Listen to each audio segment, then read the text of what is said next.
Kita putar aja dari awal sekali ya, sambil kita ngomong apa gitu mungkin.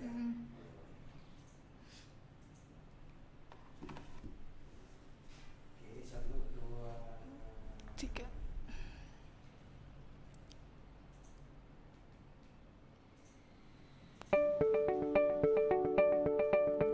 Selamat datang kembali. Tapi belum lanjut.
Terima kasih sudah menggabung. Nanti jam 1 akan membagikan link Zoom-nya ya. Tadi kayaknya udah lewat bang di Balingkarang. Nah itu. Enggak, setelah ini. Tapi kita udah jelasin tadi kayak Balingkarang itu mungkin ya. Apa? Oke. Oke.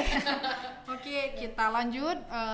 Pameran virtual kita. Pameran virtual kita. Selamat datang lagi guys.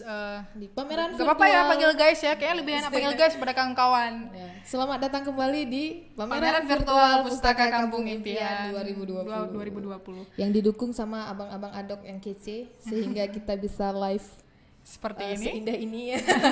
Seindah dan sangat canggih. Ya, makasih juga untuk beberapa media yang sudah memberitakan pameran kita sehingga banyak yang tahu kayak gitu ya. Ya. Di mana aja yang sudah siapa saja yang sudah menyebutkan Media-medianya ya. Oke, ada Hipwi mungkin, ada juga apa namanya radio-radio seperti Asalam dan radio-radio lainnya. Yang saya sendiri mungkin akan saya detailkan di penghujung acara mungkin ya. Oke, mungkin bisa kita play lagi, kita lanjutkan karya-karya apa-apa saja yang masih ada di pameran virtual Pustaka Kampung Impian.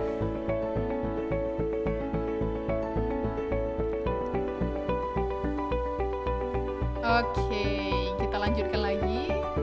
Itu sudah tadi instalasi kipas angin dari anak-anak Ningshot Arun.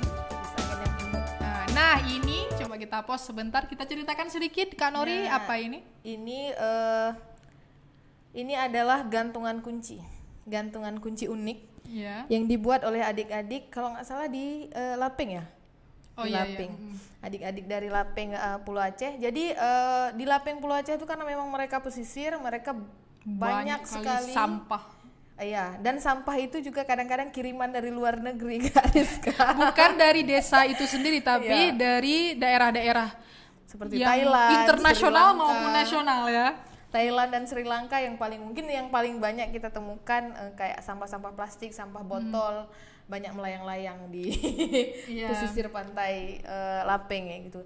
Jadi ini gantungan kunci yang adik-adik buat membentuk seperti boneka yang imut, padahal itu adalah bungkusan plastik kemasan gitu Kak Rizka. Bungkusan plastik kemasan yang diolah dengan stapler dengan klip. Ya. Ya, mereka merangkainya sedemikian rupa, dibimbing langsung oleh salah Guru-guru satu rekan impian. kita, Abang Indra, yang mengolah sampah ini menjadi sesuatu yang unik kayak gitu. Bahkan adik-adik mungkin mereka setelah tahu, maksudnya setelah bisa membuat ini, mereka di sana mungkin harusnya sering ya buat yang kayak gini juga. Cuman mereka keterbatasan, mereka kayak nggak punya gantungan kunci, jadi tidak punya inspirasi mungkin. Saat kita datang, mereka ternyata sedikit aja diajarkan, mereka bisa langsung membuat hal yang bahkan lebih dari yang kita ekspektasikan. Benar sekali. Ya, mungkin kita bisa lanjutkan lagi karena masih banyak kali karya-karya yang mau kami tampilkan untuk kawan-kawan semua yang sudah dibuat sedemikian rupa sangat susah payah oleh anak-anak desa sendiri. Oke, kita pause tadi sebentar di listrik apa tuh di bawah gantungan tadi. Ya di bawahnya ada itu dia. Sedikit kelewat.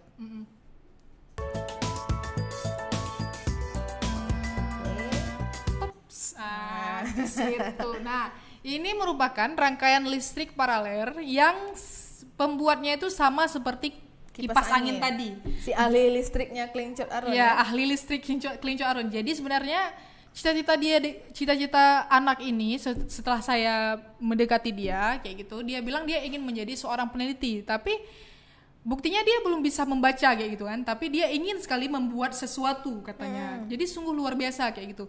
Nah, saya dulu mungkin pernah buat instalasi listrik ini saat saya SMP, bukan SD ya. Tapi anak ini baru berumur sekolah dasar, yaitu baru kelas 5 SD sudah bisa membuat instalasi listrik secara paralel. Dan yang saya ingat juga ketika dulu kita SMP buat rangkaian listrik ini, kita sambil baca Rizka ya, iya, sambil baca instruksi di buku sains, buku IPA gitu. Nah, kalau anak ini sendiri dia cari inspirasi, kami cuma bilang bisa loh Dek kita buat listrik sendiri, kata dia. Oh gimana Kak? Nah, kami cuma bilang kami cuma bawa bahannya, kemudian kami instruksikan bagaimana cara membuatnya, tapi tryout pertamanya langsung berhasil seperti itu.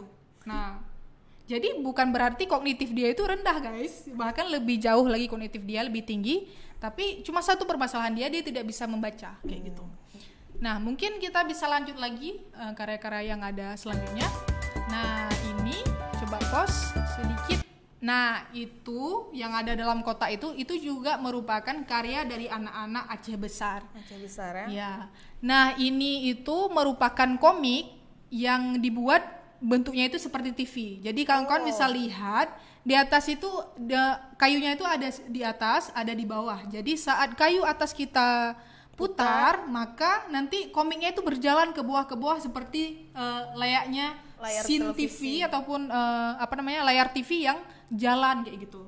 Jadi merupakan suatu yang sangat kreatif. Coba kita play, kita lihat bagaimana karya ini. Bukan ya.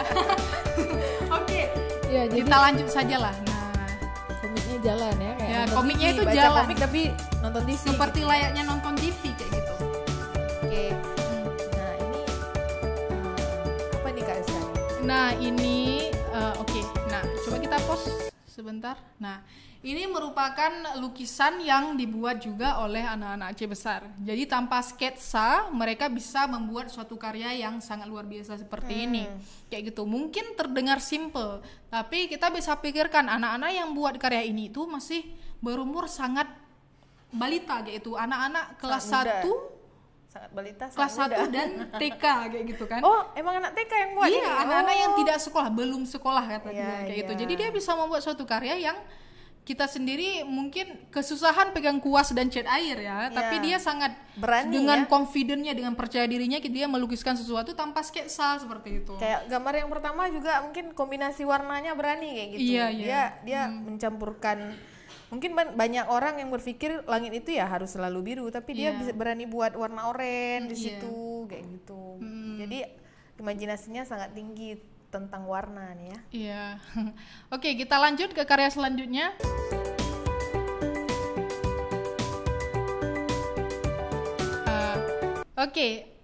Ini karya dari ini apa ya? Saya dongeng. Bisa. Oh iya, dongeng. Karya tulis. Nah, ini karya tulis ataupun cerpen yang dibuat oleh anak-anak desa kayak gitu. Jadi mungkin yang pertama itu karya dongeng hati ibu kayak gitu. Nah, mereka sendiri di sana memang banyak buku-buku yang mereka baca itu merupakan sebuah buku cerita ataupun buku edukasi yang bentuknya itu cerita kayak gitu. Nah, bagi anak-anak pelosok yang mereka tidak ada les ataupun tidak ada interaksi internet, mereka bisa mengarang suatu cerpen yang kita bilang itu alurnya itu sudah sangat bagus meskipun ada beberapa kekurangan di sana di sini kayak gitu. Nah, itu merupakan suatu yang sangat fenomenal dan sangat kreatif menurut saya. Ya, ini karya dari adik-adik kelas menulis nih ya, Rizka ya. Adik-adik di kelas menulis. Jadi seperti yang kita bilang tadi, mereka punya kemampuan untuk membaca dan menulis. Hanya saja kadang-kadang mereka terbatas dalam imajinasi. Tapi setelah sedikit saja mungkin kita pancing, mereka akan terus menulis kayak gitu. Apapun yang keluar dari ide mereka, dari kepala mereka, seperti itu. Oke, mungkin kita lanjut ke karya selanjutnya. Nah, ini Hari Ibu ya, dongeng Hari Ibu. Kan mereka bisa menghias bingkai-bingkainya ya. Oke, kita pause di sini sebentar. Jadi by the way, saya ingin menginformasikan kalau kawan-kawan ingin melihat karyanya secara detail, kami nanti bakal bagikan katalog secara link gitu di Instagram kami. Jadi kawan-kawan bisa akses katalog tersebut. Katalognya itu berbentuk PDF, jadi bisa lihat secara detail kayak gitu. Nah, ini yang ada di layar ini merupakan karya dari anak-anak desa Bah. Jadi karyanya itu berbentuk bunga yang bukan dibuat dari kertas ya, tapi itu dibuat dari serbuk kayu. Oh, dari serbuk kayu. Jadi pemanfaatan bahan-bahan alam ya. Iya. Ini mungkin belajarnya di kelas prakarya ya, Kak Rizka ya. Iya. Belajar di kelas prakarya. Potnya juga beda nih. Sepertinya potnya juga dari tanah. Tadi tanah liat. Dari tanah liat. Oke, kita lanjut. Oke, kita lanjut.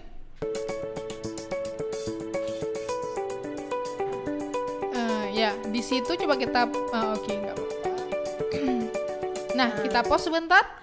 Ini mungkin karya sederhana tapi sebenarnya luar biasa nih. Iya, nah ini merupakan karya doodle ya, doodle. Seperti yang kita ketahui, doodle itu merupakan suatu sketsa yang berkesinambungan antara satu sama lain yang sangat menarik gitu. Jadi font doodle sendiri itu dibuat sedemikian rupa sehingga tidak sama antara satu sama lain kayak gitu. Jadi dan ini dibuat oleh adik-adik kelas membaca adik-adik dasar. Kelas membaca dasar. Jadi adik-adik yang memang belum bisa membaca sama sekali gitu. Kita bisa bayangkan berapa umurnya gitu. Mereka setelah mereka tahu dan belajar abjad, mereka menyusun abjad-abjad itu menjadi nama mereka sendiri dengan beberapa hiasan. Jadi seperti doodle kayak gitu ya. Ini adik-adik Salah Baru nih. Nah, ya. Mereka jadi saat buat doodle sendiri, mereka itu perlu imajinasi. Misalkan saat fontnya berbentuk seperti ini, ada apa kayak gitu. Nah, itu memerlukan kreativitas yang sangat tinggi menurut saya. Nah, kita lanjut ke karya selanjutnya. Nah, ini merupakan, coba kita pause. Nah, itu 3D drawing. 3D drawing kita ulangan. Jadi kami cuma kita ya kalau di adik-adik terpencil. Iya. Jadi kami cuma kasih print yang ada orangnya, yang ada bajunya. Kemudian mereka menghias baju tersebut. Jadi dari sini mereka bisa belajar fashion kayak gitu. Wow. Wah, sangat luar biasa. Jadi jangan-jangan ada yang bisa jadi desainer nantinya. Ya, jadi sangat antusias. Bahkan mereka sendiri ada saat kami kasih gambar yang ada ceweknya yang dia sendiri nggak pakai jilbab dan bajunya itu agak terbuka, mereka bilang, Kak ini boleh nggak kami desain kemudian nanti kami buat kayak baju muslim sehingga menutup auratnya cewek ini kayak gitu. Mereka bilang, oh boleh sekali, saya bilang kayak gitu. Jadi sangat kreatif pemikirannya. Ya mungkin kalau kita yang dikasih kita langsung asal aja ya. Iya. Oke, kita lanjut ke karya selanjutnya. Nah, ini coba kita pause sebentar. Ini seperti yang kita bilang tadi, ini hanya foto-foto yang ada di bawah karya itu hanya sebagai pemancing imajinasi. Jadi ini kurikulumnya itu menulis berdasarkan gambar, menulis berdasarkan foto. Jadi ini karya dari adik-adik kita di Desa Bah dan Balingkarang.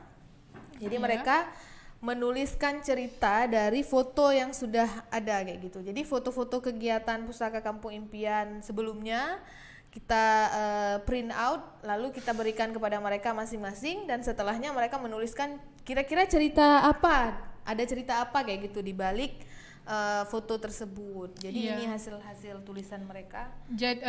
Jadi cerita itu tidak hanya maksudnya melalui, jadi kami mengetahui cerita desa mereka itu melalui tulisan-tulisan ini kayak gitu secara detail. Bahkan ada yang menceritakan, misalkan kami kasih nih foto rumah. Nah, mereka ceritakan apa yang terjadi di rumah itu mulai dari pagi, sore sampai siang, apa yang menjadi keluhan-keluhan mereka, harapan-harapan mereka, semua itu tercurahkan di dalam cerita ini. Sungguh luar biasa ya. Padahal cuman sebuah foto, tapi justru jadi cerita yang panjang kayak gitu. Contohnya juga mungkin rumah ini adalah rumah di Desa Bah. Jadi saat kita memberikan foto ini, adik-adik itu langsung berimajinasi dan menceritakan sejarah tentang terjadinya gempa di desa mereka kayak gitu. Jadi dari situ kita tahu bagaimana proses terjadinya gempa di tahun 2013, bagaimana perasaan mereka saat itu kayak gitu, dan apa yang terjadi di desa mereka waktu itu. Iya. Oke, kita lanjut ke karya selanjutnya. Nah, ini coba kita pause sebentar. Nah, ini merupakan karya-karya dari adik-adik yang berasal dari membaca lanjut. Jadi membaca lanjut itu mereka sudah mengenal abjad, cuma mereka belum bisa membaca dan menulis. Kesulitan dalam membaca dan menulis. Jadi masih butuh dikte, atau kalaupun menulis harus per huruf kayak gitu ya. Jadi saat itu kami cuma memberikan gambar ini, gambar nggak ada tulisan, cuma gambar doang. Cuma gambarnya itu kan ada perubahan itu guys, ada yang gambar 1, gambar 2, gambar 3 sampai gambar 6 kayak gitu. Nah, mereka tahu apa yang terjadi dalam gambar itu. Mereka tahu kalau itu merupakan, kalau bahasa kita ya, istilah kita itu proses pohon yang bertumbuh. Proses pohon yang bertumbuh. Cuma mereka tidak bisa menulisnya dalam bahasa Indonesia, dan juga tidak bisa merangkai suatu kalimat yang benar, yang baik dan benar kayak gitu. Nah, kami sebagai guru impian, kami cuma bertanya, memang apa imajinasi kamu di gambar pertama? Nah, saat mereka bilang imajinasi mereka, yang perlu kami lakukan cuma mendiktenya dan memandu mereka dalam menulis. Jadi seperti itu mungkin lebih kurang isinya. Yang pertama, ada sebuah biji jatuh di tanah. Mereka sangat sederhana kayak gitu ya.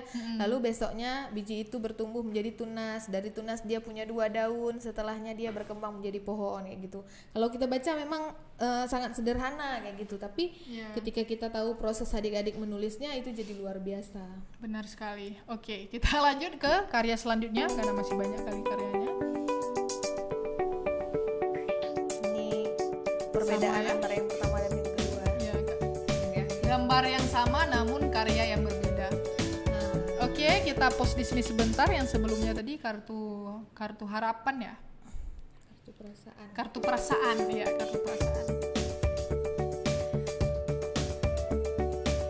Di bawah. Yep, ya di situ.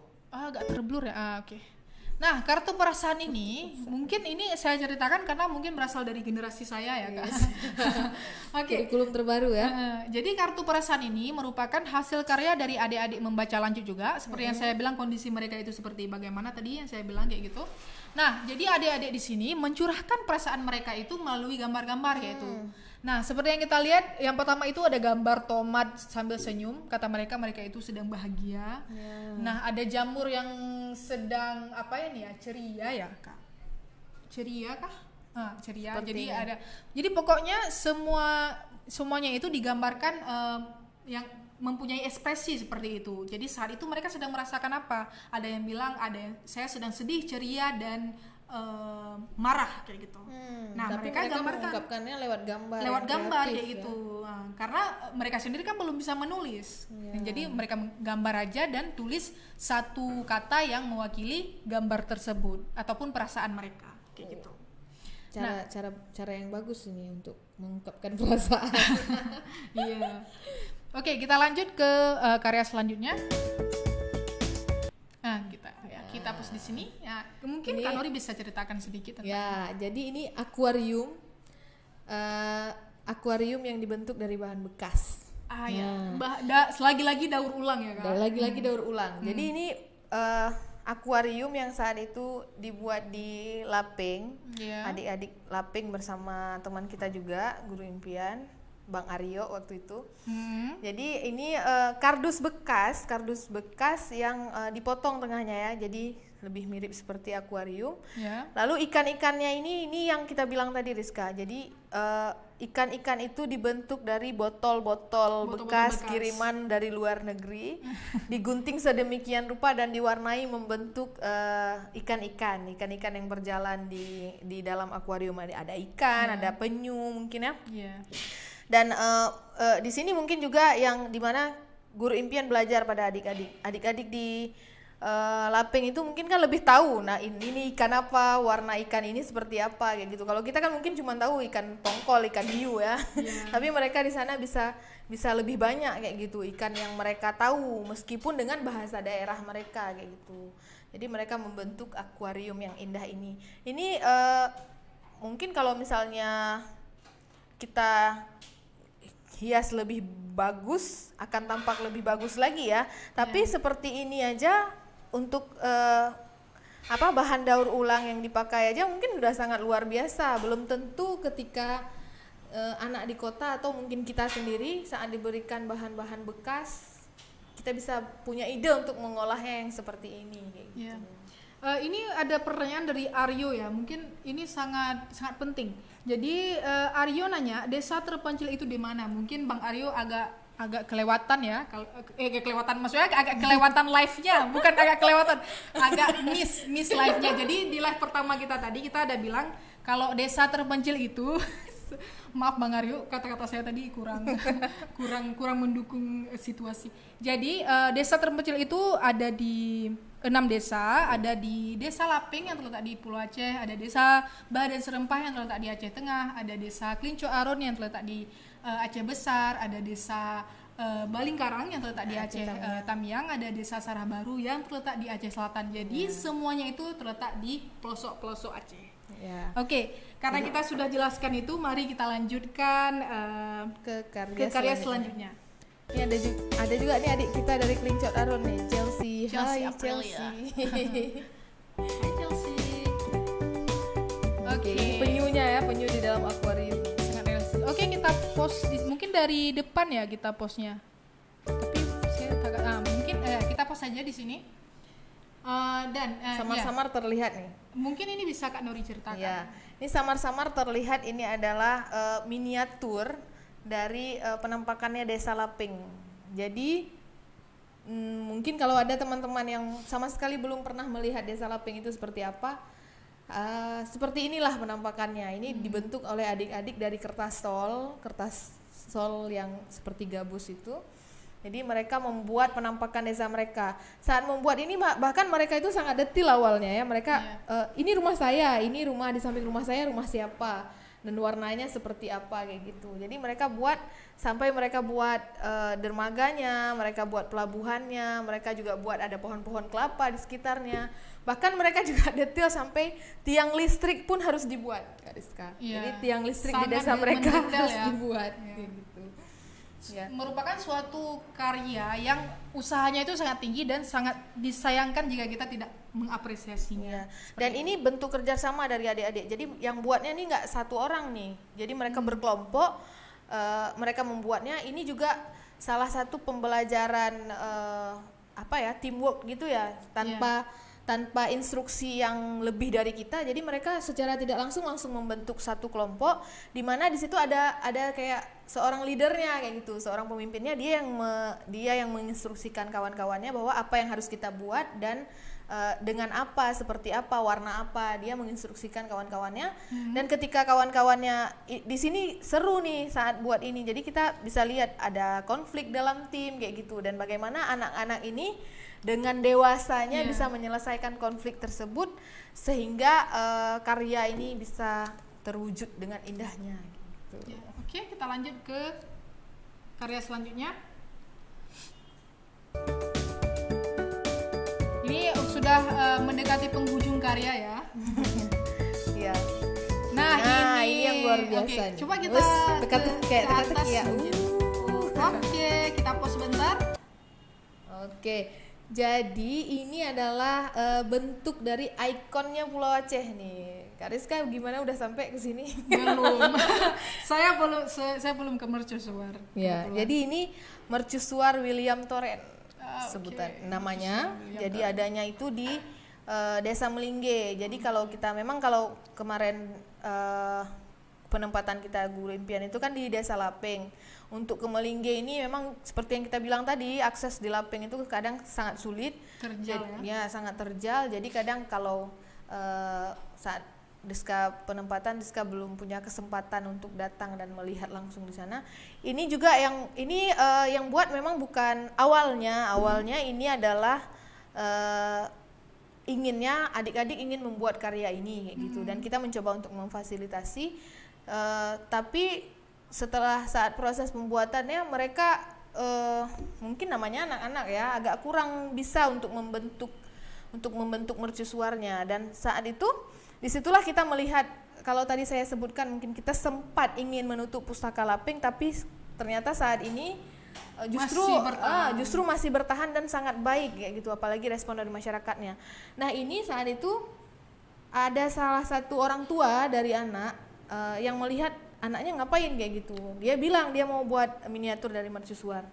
Dan ayahnya ternyata tertarik kayak gitu. Justru dia yang datang ke kita di Guru Impian, dia menawarkan, boleh nggak saya membuat sebuah karya kayak gitu. Dan kita sangat mengapresiasi itu. Bahkan ini adalah orang tuanya sendiri yang datang ke kita, dia meminta bahan-bahan yang ada yang bisa dia olah untuk membuat miniatur mercusuar ini. Jadi saat itu juga dia bilang, saya ingin orang-orang tahu kayak gitu bahwa ada hal istimewa di pulau saya ini, di pulau Breh ini, di Pulau Aceh ini ada sesuatu yang istimewa, yaitu mercusuar William Thoren kayak gitu. Yeah. Oke, kita lanjut, luar biasa ya kisahnya. Kita lanjut ke karya selanjutnya. Nah ini kita bisa duduk-duduk di sini Kak Rizka kalau yang aslinya ya. Ada lampunya juga di dalamnya. Mereka sebutnya lampu memang karena mungkin itu penanda bagi pelaut kan.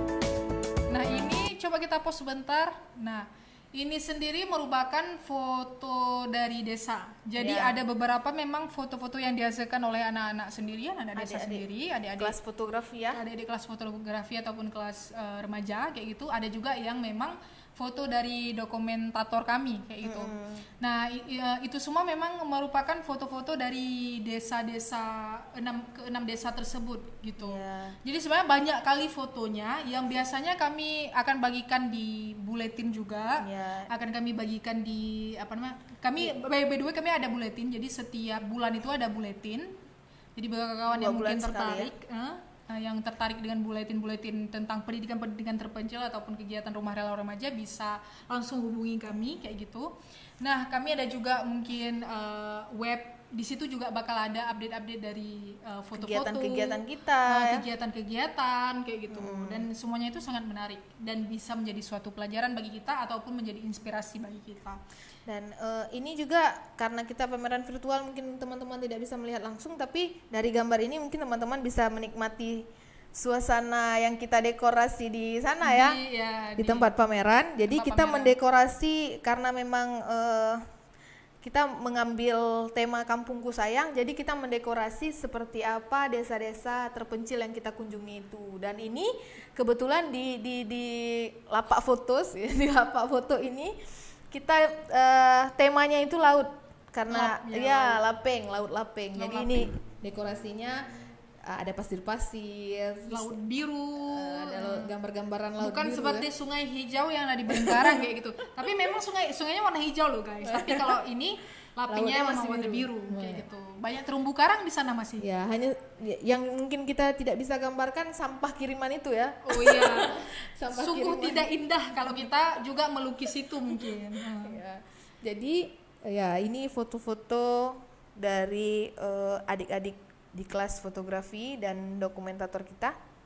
Jadi ini ada yang tanya dari MRZH, lokasi pameran visualnya di mana Kak? Jadi lokasinya sendiri ada di Pekan Badai di Aceh Besar. Di sekretariat kita di Rumah Relawan Remaja. Di sekretariat, ataupun di base ya, di base-nya kami kayak gitu. Nah, tapi memang kami untuk sekarang tidak mengundang siapapun karena kita mengikuti protokol dari pemerintah, ya, physical distancing kayak gitu. Nah, oke, kita lanjut ke karya selanjutnya jika masih ada. Jaring-jaring. Ya, itu juga bagian dari foto-foto tadi. Kami tempel-tempel di jaring-jaring. Nah, ini mungkin menampakkan Sungai Balingkarang yang dari foto ya, ini Sungai Balingkarang ini ketika adik-adik berkegiatan di sungai langsung, kita belajar cuci tangan dan sikat gigi di sana. Belajar hidup sehat ya gitu. Ini keceriaan guru impian, ada Kak Fitri tadi, ada Kak Dinda. Mereka sedang mengajar tentang membaca bersama, kadang-kadang mengajar tentang materi-materi yang sudah kami siapkan kayak gitu. Nah, ini foto-foto bersama dengan guru-guru ataupun masyarakat yang berada di Balingkarang, Aceh Tamiang. Oke, jadi itu penampakan. Jadi itu semua ya, itu udah habis videonya ya? Iya, penampakan pameran virtual kita. Mungkin nanti di sesi berikutnya kita akan putarkan dari awal mungkin ya, biar teman-teman yang baru bergabung juga bisa menikmati pameran virtual kita. Oke, sekarang kita mungkin masuk ke sesi tanya jawab ya. Bagi kawan-kawan yang ada pertanyaan, silahkan ditaruh di kolom komentar. Kita bisa langsung baca dari Mas Aryo, coba di bawah, Mas Aryo ADN. Ini rumah relawan remaja dibangun oleh BRR. Ini rumah relawan dibangun oleh BRR. Bukan ya. BRR sendiri saya juga tidak tahu kepanjangan dari apa. Jadi BRR itu Badan Rekonstruksi dan Rekonsiliasi Aceh saat gempa dan tsunami dulu, Kak Rizka. Oh, rekonstruksi dan rehabilitasi, Bang ya. Bagusnya ada orang lain di sini. Jadi kalau kita salah ada yang ingatin ya. Jadi bukan ya. Bisa kita itu kan sejarah mungkin. Ya, jadi kita memang dulunya kita pertama kali bisa dibilang bukan memang ya, karena kita memang komunitas mandiri kayak gitu. Rumah Relawan Remaja ini adalah komunitas mandiri, jadi tidak berafiliasi dengan pemerintah. Ya, jadi kita memang pembentukan awalnya itu hampir sama di zaman-zaman masa-masanya BRR. Jadi pembentukan pertamanya itu kita ada lokasinya di Punge. Tahun 2005 itu namanya masih Rumah Mufakat. Setelah itu baru dan saat itu kegiatannya masih kegiatan memang seputaran trauma healing dari tsunami ya. Jadi berkegiatannya memang juga dengan anak-anak kayak gitu. Bahkan kita pernah sebutannya itu Peace Camp Peace School, Kak Rizka. Jadi kita kegiatan saat itu ada Peace Camp dan Peace School. Jadi kayak campnya, ada sebuah camp di mana anak-anak dikumpulkan, kita belajar kurikulum perdamaian kayak gitu dengan cara-cara, dengan gaya-gaya yang menarik kayak gitu, untuk menghilangkan trauma adik-adik saat itu kayak gitu. Nah, setelah itu baru kita di tahun 2010 kita beralih menjadi Rumah Relawan Remaja dan kita masih awalnya masih berkegiatan untuk kebencanaan. Cuman dari situ teman-teman kita juga berpikir kayak gitu. Teman-teman kita saat itu berpikir kalau kita terus-terusan menunggu bencana, berarti di luar itu kita tidak bisa bergerak dong kayak gitu. Kita tidak bisa bergerak lebih, dan setelah itulah baru terbentuk seperti dari Peace Camp Peace School itu ada Peace Library di tahun 2013 di Desa Balingkarang, di mana Peace Library ini seperti yang saya ceritakan tadi, kita membawa buku-buku dan kita titipkan di sana. Setelah itu mungkin beberapa anak muda Aceh, makanya kita sebutannya kan Rumah Relawan Remaja, karena kita semua masih remaja nih. Semangatnya masih remaja minimal ya gitu. Meskipun umur sudah bertambah tapi kita tetap semangatnya masih remaja. Jadi kita datang ke Desa Balingkarang dan melihat adik-adik di sana juga sangat bersemangat. Barulah setelah itu kita membuat program kerja yang bernama Pustaka Kampung Impian kayak gitu, yang berlangsung sampai saat ini. Jadi sekarang kita sudah sebutannya sudah yayasan ya, Yayasan Rumah Relawan Remaja kayak gitu. Jadi bagi kawan-kawan yang masih ingin bertanya boleh ya langsung taruh di kolom komentar live kami. Tadi saya sempat baca ada orang yang bertanya seperti ini. Selanjutnya 3R ada kegiatan apa ya? Ya, ada program apa gitu.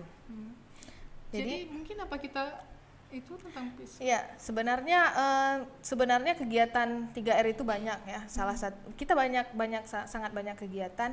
Cuman ya pandemi memang menjadi salah satu alasan keterbatasan kita berkegiatan saat ini. Jadi kita tuh biasanya ada community sharing. Community sharing itu biasa kita lakukan kalaupun bukan di sekretariat, kita bisa lakukan di mana saja. Mungkin kita bisa lakukan di desa-desa di sekitaran Aceh Besar atau di sekolah-sekolah kayak gitu. Itu community sharing temanya juga beragam kayak gitu ya. Mulai dari kita pernah membuat kelas-kelas seperti pembuatan pembalut kain kayak gitu. Dan kelas-kelas sharing lainnya kayak gitu. Terus untuk program yang tahunan kita biasanya ada Peace Camp yang saya sebutkan tadi. Jadi ada Peace Camp di mana kita membuka kesempatan untuk anak-anak muda Aceh yang ingin bergabung menjadi relawan selama 1 minggu di desa-desa terpencil yang kita sebutkan tadi. Jadi mereka bisa ikut gabung kayak gitu. Tapi ya karena memang di masa pandemi ini mungkin untuk Peace Camp kita sedang berpikir bagaimana sedang merancang kegiatan seperti apa. Jadi kita tetap bisa berkegiatan, hanya saja mungkin rancangannya yang sedikit berbeda gitu. Iya, benar sekali. Ada pertanyaan dari Mas Akbar. Bang Akbar ya, Bang Akbar. Apa alasan dasar penamaan Pustaka Kampung Impian dan Guru Impian? Nah, ini saya agak sedikit bingung juga nih jawabnya ya, karena bukan saya yang membentuk. Tapi sekilas yang pernah saya dengar kayak gitu. Jadi kan generasi pertama. Ya, sekilas yang pernah saya tahu bahwa pembentukan nama pustaka itu memang karena memang yang ingin kita bentuk itu adalah pustaka kampung. Dan kenapa ada impian? Disitulah yang Rizka sebutkan tadi, kita ingin memberikan harapan bagi adik-adik di desa, sehingga pustaka yang kita bentuk itu bukanlah pustaka biasa. Ya, kalau pustaka biasa kan mungkin hanya meminjam buku, setelahnya pulang membaca buku di rumah dan sebagainya. Tapi di sini kita membuat kurikulum yang dipersiapkan sedemikian rupa sebelum teman-teman relawan atau yang kita sebut guru impian itu datang ke desa-desa. Kita mempersiapkan banyak hal, kurikulum dan bahan-bahannya untuk nantinya di sana kita sama-sama belajar dengan adik-adik. Dan kenapa relawan dari Pustaka Kampung Impian ini kita sebut dengan guru impian? Di sini juga kita ingin ketika ada relawan yang bergabung bersama kita dan punya mimpi-mimpi besar untuk adik-adik di desa terpencil, mereka juga bukan sekedar guru biasa kayak gitu, jadi mereka bisa membantu adik-adik dalam mencapai harapan-harapan dan impian-impian mereka gitu. Jadilah penamaannya Guru Impian dan Pustaka Kampung Impian. Ya, seperti itu kira-kira. Ini mungkin karena kita sudah hampir 2 jam ya, kita live, kita mungkin langsung masuk ke penutupan gitu. Kita mungkin kasih dulu nih apa harapan Kak Nori untuk pameran virtual ini. Apa harapannya? Harapan saya untuk pameran virtual ini mungkin hampir sama juga dengan pameran-pameran yang kita lakukan sebelumnya. Semoga dengan pameran ini kita masih bisa membuka mata banyak orang bahwa ada kemampuan tersembunyi di desa-desa terpencil, yaitu karya-karya dari adik-adik kita di desa-desa terpencil yang ternyata ketika adik-adik di desa terpencil pun kita berikan kesempatan, mereka bisa berkarya lebih luar biasa dari apa yang kita ekspektasikan kayak gitu. Dan semoga dengan pameran ini juga banyak teman-teman di luar sana yang akhirnya mungkin pernah punya keinginan untuk bergerak di desa-desa terpencil semakin terpacu gitu untuk bergerak, karena ternyata sedikit pun gerakan kita di sana sangat berpengaruh banyak bagi adik-adik dan masyarakat di desa-desa terpencil kayak gitu. Kalau dari saya sendiri sih, saya ingin saya berharap melalui pameran virtual ini mungkin makin banyak orang yang peduli atau tahu atau bahkan ingin berkontribusi pada pendidikan terpencil. Karena jika kita bukan dari desa-desa terpencil, kita adalah orang-orang yang beruntung ya, yang bisa difasilitasi dengan pendidikan yang berlimpah ruah. Namun jangan jadikan keberuntungan itu sebagai suatu kesombongan untuk membandingkan diri dengan orang-orang terpencil di sana. Tapi berkontribusilah, karena sesungguhnya yang membedakan mereka dengan kita adalah keberuntungan saja. Seperti itu. Nah, jadi by the way kawan-kawan, ini sudah di penghujung. Saya ingin mengucapkan terima kasih dulu kepada Aceh Dokumentari yang sudah memfasilitasi kami dengan begitu banyak peralatan dan juga begitu ikhlasnya dan spontan membantu kami. Kemudian juga terima kasih kepada media partner ya, media partner yang sudah memposting acara-acara kami seperti HIPWI, Kumparan, 3FM dan juga Assalam. Kemudian juga saya ingin menginformasikan kembali kepada kawan-kawan yang masih join di live, kalau kita nanti akan ada webinar pada jam 14 sampai jam 16 WIB dengan narasumber Bang Billy Ambrasar yang sebagai staf khusus kepresidenan, ada juga Kepala Dinas Pendidikan Aceh, ada juga Ketua Yayasan Rumah Relawan Remaja Kak Rahmiana Rahman. Oke, semuanya salam semangat juga untuk teman-teman yang menyaksikan live ini, juga untuk teman-teman kita di sekretariat, semua guru impian dan staf dari Rumah Relawan Remaja. Oh ya, by the way, untuk ingin tahu lebih tentang pengalaman guru impian dan juga cerita-cerita guru impian, kita bisa lihat talk show-nya ya, akan kita adakan nanti malam. Ya, nanti melalui malam. Instagram juga. Biar lebih kenal ya guru-guru impian yang luar biasa itu siapa aja. Oke. Ada terima kasih lagi. Udah itu. Sudah. Ada salam-salam mungkin? Saya pikir sudah cukup. Oke kawan-kawan, semuanya stay healthy and stay inspiring. Assalamualaikum warahmatullahi wabarakatuh. Wah. Alhamdulillah. Selesai.